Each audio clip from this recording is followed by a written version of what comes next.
आजकल की भागती दौड़ती ज़िंदगी के बीच जो एक बहुत ही आम समस्या हो गई है वो है पेट फूलने की समस्या, या जिसे हम कहेंगे गैस की समस्या। काफ़ी लोग इससे परेशान हैं और सर्दियों के मौसम में आमतौर पर पेट में गैस बनना और पेट में भारीपन तथा फूलना ये समस्या बहुत ज़्यादा बढ़ जाती है, क्योंकि सर्दियों में हमारा मेटाबॉलिज्म, हमारी पाचन शक्ति धीमी हो जाती है, जिसकी वजह से भारी आहार आसानी से पचता नहीं है और नतीजा ये होता है कि लंबे वक्त तक बेचैनी सी बनी रहती है। पेट की ये छोटी सी परेशानी आफत बन जाती है अगर इसका सही समय पर सही इलाज न कराया जाए।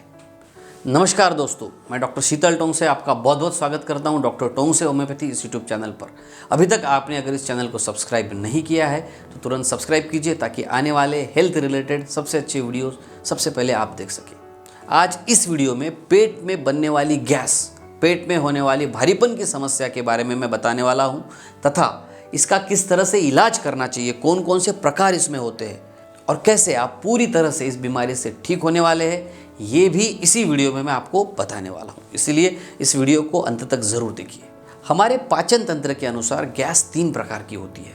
पहली जो अमाशय में बनती है उसे हम कहते हैं बेल्चिंग, जिसे सिंपल भाषा में हम डकार आना कहते हैं।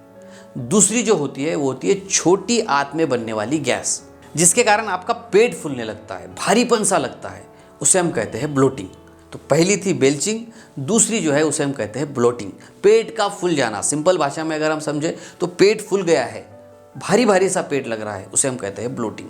तीसरी जो बड़ी आंत में गैस बनती है वह मल मार्ग के द्वारा बाहर निकलती है, जिसे हम कहते हैं फ्लैटस, या पाद निकलना भी हम इसे कहते हैं।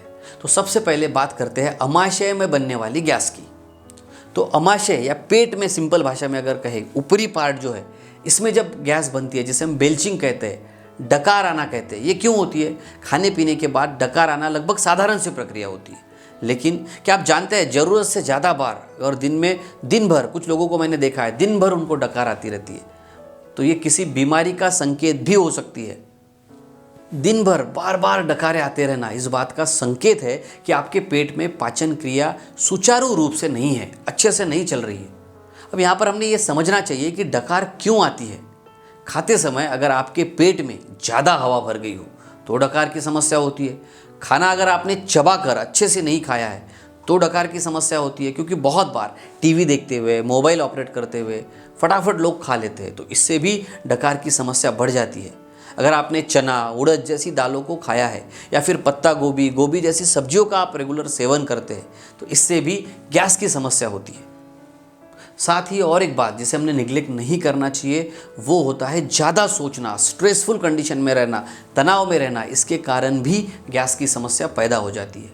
कई बीमारियों के कारण भी गैस बनती है, जैसे आपको अगर गैस्ट्राइटिस है या फिर अल्सर है आपके पेट में, गट रिफ्लेक्स की बीमारी है, तो ऐसी बीमारियों में भी डकार आने की शिकायत बढ़ जाती है और इसीलिए इसका निदान सही तरीके से करना ज़रूरी हो जाता है। अब बात करते हैं छोटी आंतों में बनने वाले गैस के बारे में, जिसे हम ब्लॉटिंग कहते हैं। ब्लॉटिंग यानी कि सिंपल सी बात, जैसे मैंने आपको बताया, पेट फूल जाना।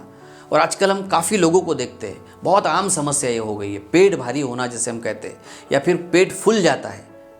तो इन सारी समस्याओं की जो जड़ है, जिसे हम कहेंगे पेट में बनने वाली गैस, ये होता है, जिससे आपके पेट का आकार भी बढ़ने लगता है।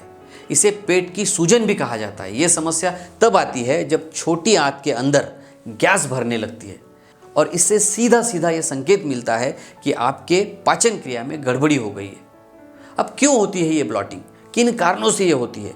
इसके कई कारण हैं, लेकिन लाइफस्टाइल जो है, बदली हुई लाइफस्टाइल, चेंज लाइफस्टाइल में हुई गड़बड़ी, बहुत देर तक हम बैठे रहते हैं, बैठने का काम करते हैं, घूमने फिरने का काम बहुत कम हो गया है। सो चेयर पे बैठना, सेडेंटरी लाइफ, हार्मोनल इम्बैलेंस, बासी भोजन का सेवन करना, ज़्यादा देर तक भूखे रहना, या कुछ दवाइयाँ भी होती है जिनका सेवन अगर आप करते हैं तो आपको छोटी आंतड़ियों में आपके गैस बन जाती है और जिससे पेट में भारीपन की समस्या उत्पन्न हो जाती है। हमारे खाने का भी इसमें बड़ा रोल है। अगर आप तला भुना ज़्यादा खाते हैं, मसालेदार भोजन ज़्यादा करते हैं तो इसमें भी आपकी समस्या बढ़ सकती है।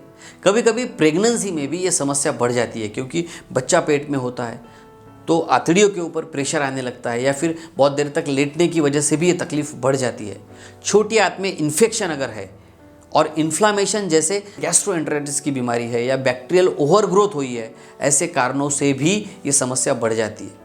अब समझते हैं बड़ी आंत में बनने वाली गैस के बारे में, जो मल मार्ग से बाहर निकलते हैं और जिसे हम फ्लैटस कहते हैं।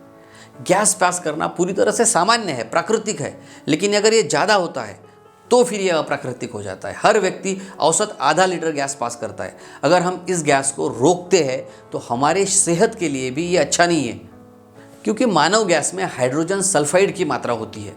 इससे रिलीज करने से स्ट्रोक या डिमेंशिया या कैंसर जैसी बीमारियों का भी खतरा कम हो जाता है। और इसीलिए याद रखिए, इस बात को अच्छे से दिमाग में बिठाइए कि अगर आपको गैस की समस्या है तो इसे रोकना नहीं है, इसे पास होने देना है और इसका इलाज करना है, क्योंकि इसकी अगर ट्रीटमेंट करेंगे तो ये बनना कम हो जाएगी। लेकिन आप ज़बरदस्ती इसे रोकने की कोशिश करेंगे तो आपको और ज़्यादा तकलीफ होगी। चलिए अब समझते हैं फ्लैटस होता किन कारणों से है। तो मुख्य इसका कारण है कंस्टिपेशन। जी हाँ, अगर आपका पेट साफ नहीं है तो फ्लैटस की समस्या बढ़ जाती है। लैक्टोज इंटॉलरेंस आपको है, मतलब किसी व्यक्ति को दूध और दूध से बनी चीज़ों से तकलीफ होती है, तो उसे हम कहते हैं लैक्टोज इंटॉलरेंस। या फिर खाना तेज़ी से आप खाते हैं, या फिर आप खाना बहुत फास्ट खाते हैं, तेज़ी से खाते हैं, इसके कारण भी आपके पेट में हवा जाती है, इससे भी तकलीफ हो सकती है। गट बैक्टीरिया का असंतुलन अगर हो जाता है, जैसे मैंने शुरुआत में ही बताया, कुछ दवाइयाँ ऐसी है जिसकी वजह से आपकी तकलीफ बढ़ जाती है। जैसे डायबिटीज़ की दवाइयाँ अगर आप ले रहे हैं तो हो सकता है आपकी गैस की समस्या बढ़ जाए। IBS जैसी बीमारी है तो भी ये तकलीफ बढ़ जाती है। अब बात करते हैं पेट में भारीपन और गैस के लक्षणों की। जी हाँ, अगर आपको गैस की तकलीफ है तो आपको घबराहट हो सकती है, बेचैनी हो सकती है, पेट में कभी कभी दर्द होने लगता है, कब्ज़ या दस्त भी लगते हैं।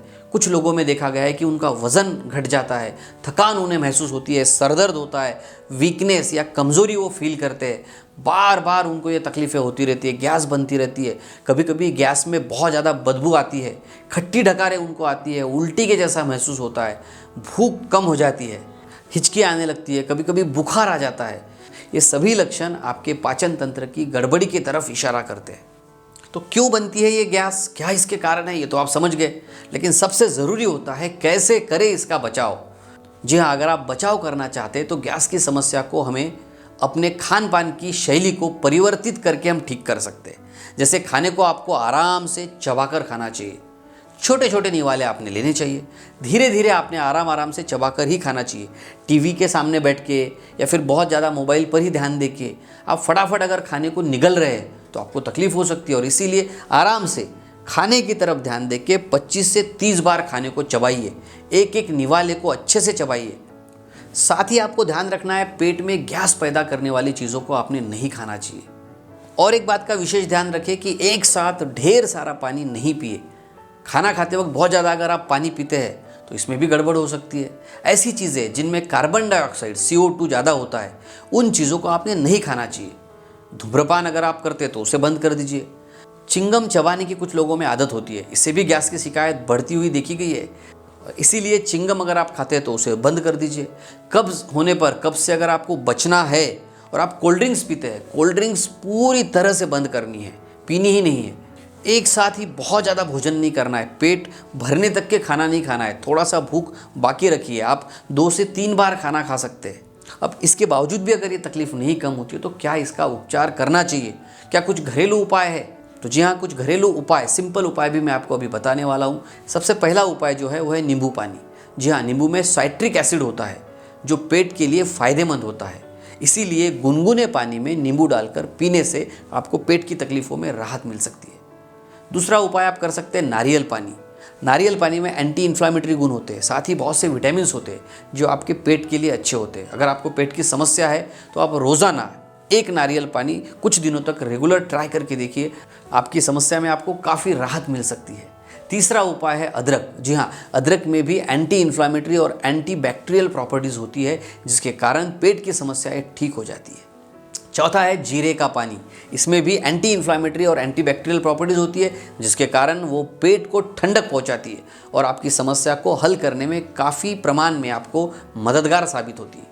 पांचवा लेकिन सबसे आसान और सबसे असरदार तरीका है सौंफ। जी हाँ, खाने के बाद क्या आप सौंफ खाते हैं? अगर नहीं खाते तो आदत लगाइए, क्योंकि सौंफ जो होती है वो आपने खाने के बाद अगर आप खाएंगे तो आपके पेट में ठंडक मिलती है और गैस बनने की जो समस्या है उसमें भी काफ़ी राहत मिलती है। अब ये उपाय आप कर रहे हैं, फिर भी अगर आप ठीक नहीं होते हैं तो मैं आपको सजेस्ट करूंगा कि आपने होम्योपैथी की दवाई लेनी चाहिए। कौन सी वो मेडिसिन है मैं आपको ज़रूर बताने वाला हूँ, लेकिन उसके पहले मैं आपको बताना चाहता हूँ कि खुद के मन से कोई भी दवाई नहीं लेनी है। आपका पूरा स्टडी करके फिर अगर आप दवाई लेते हैं या कोई अच्छे डॉक्टर आपको दवाई देते हैं तो आप पूरी तरह से ठीक हो सकते हैं। अगर आपको बहुत दिनों से तकलीफ़ है तो आप मुझसे भी कंसल्टिंग कर सकते हैं, मुझसे बात कर सकते हैं, मुझे व्हाट्सएप भी कर सकते हैं। मेरा व्हाट्सएप नंबर मैंने नीचे दिया है। सो कौन सी वो मेडिसिन है, चलिए जानते हैं। दवाइयाँ जैसे carbo veg, China, lycopodium, graphites, robinia, China, carbo veg, nux vomica, abies nigra, ऐसी बहुत सारी दवाइयाँ हैं। लेकिन अगर आपका स्टडी करके आपको दी जाए तो आप पूरी तरह से ठीक हो सकते हैं। तो आजकल के जीवन शैली में एसिडिटी और गैसेस होने की जो समस्या है, पेट फूलने की जो समस्या बहुत ज़्यादा आम बन गई है और इसका मुख्य कारण है आपका लाइफस्टाइल। तो अपने लाइफस्टाइल को और डाइट को छोटे छोटे बदलाव करके आप अपनी जो तकलीफ़ है उससे पूरी तरह से राहत पा सकते हैं। कुछ उपाय जो मैंने अभी बताए हैं उनका भी आप इस्तेमाल कर सकते हैं, आप ट्रीटमेंट भी ले सकते हैं। सो आशा करता हूँ आपको अगर ये समस्या है तो आप पूरी तरह से इन सभी नुस्खों को आजमा कर ठीक हो जाएंगे। सो ये वीडियो अगर आपको पसंद आया है तो लाइक और शेयर करना ना भूलें। तो हंसते रहिए, मुस्कुराते रहिए। धन्यवाद।